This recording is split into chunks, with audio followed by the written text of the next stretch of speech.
Okay, so I'm standing in front of some amazing new rocks that I've got, and this is made from some sandstone, really weathered out sandstone that would have come from the middle of the desert somewhere. I'm not exactly sure.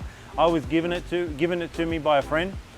But what I did with this is I've done it in a black, really dark black rock, which I think looks much more, I don't know, just elaborate and fancy, and it's going to look stunning in a fish tank. So we've got that. But what I needed to do is make some smaller pieces, because not everyone has tanks this tall that they can put it in. So I then went and cut some smaller pieces down and finished them off.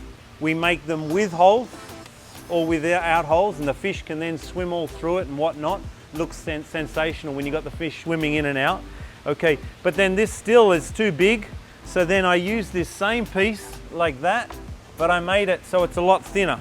So you could put it in a tank like that, and it's gonna look fantastic in like a 4-foot long fish tank, rather than just these little ones, which, you know, put that in on its own in a 4-foot tank. It's a little small. So we've got these bigger pieces for that.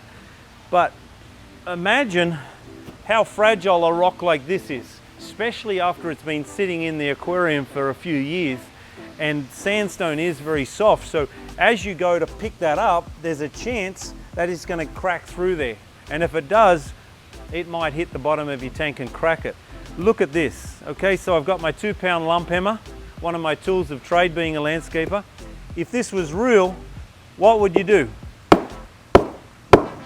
Guaranteed it's going to crack, it's going to chip.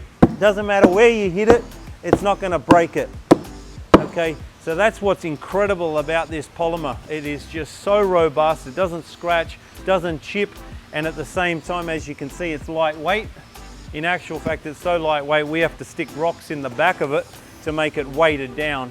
There is the back, okay? So the back is not finished. It's always in the aquarium like that, or on the ground in amongst the gravel. But really, really detailed, if not one of my most detailed rocks that I've molded in 25 years.